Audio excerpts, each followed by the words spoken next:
तर आपण आता बोलूया अँड्रोजेनिक हेअर फॉलच्या ट्रीटमेंटकडे. तर अँड्रोजेनिक हेअर फॉलची ट्रीटमेंट ऑप्शनमध्ये जर आपण बघायला गेलं तर याच्यामध्ये भरपूर असे ऑप्शन आहेत, बट कुठलाही ऑप्शन हा रामबाण नाहीये. कारण अँड्रोजेनिक हेअर फॉलला तुम्हाला परमनंटली कायमस्वरूपी मेंटेनन्स ट्रीटमेंट घेणं हे आवश्यक आहे. मुद्दा नंबर 1.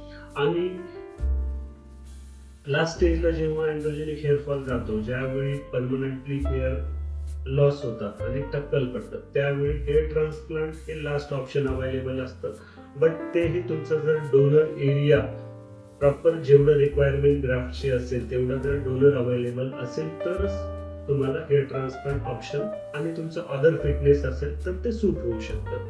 आणि आपण सुरुवातीच्या स्टेजला जे स्टार्टिंग स्टेज आहेत थिनिंगच्या, त्याच्यामध्ये तुम्हाला अँड्रोजेनिक हेअर फॉल साठीचं ट्रीटमेंट ऑप्शन जर बघायला गेला तर त्याच्यामध्ये मिनॉक्सिडिल अवेलेबल आहे, फिनास्टिराइड अवेलेबल आहे.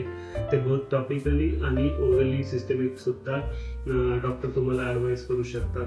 त्याच्यासोबतच काही असे प्रॉडक्ट आहे ज्यासाठी फार कमी साईड इफेक्ट किंवा अजिबात साईड इफेक्ट कुठलाही नाही असे प्रॉडक्ट जे आहेत ते एनागिन आहे, प्रोटॅक्टिल आहे, त्यानंतर कॅफेन आहे. असे काही टॉपिकल सोल्युशन सुद्धा मार्केटमध्ये अवेलेबल आहे. किंवा कॉम्बिनेशन मिनॉक्सिडिल फिनास्टिराइडच्या सोबत हे एनागिन, प्रोटॅक्टिल आणि कॅफेन असे हे प्रोडक्ट्स अवेलेबल आहेत.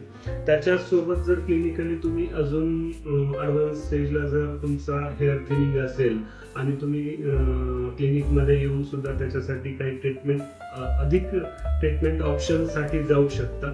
त्याच्यामध्ये ट्रीटमेंट ऑप्शन्स अवेलेबल आहेत. PRP आहे, GFC आहे, सिंथेटिक ग्रोथ फॅक्टर्स आहेत, एक्झोझोम्स आहेत, PRF आहे. असे भरपूर सारे ॲडव्हान्स ट्रीटमेंट्स आजकाल अँड्रोजेनिक हेअर फॉलसाठी अवेलेबल आहेत.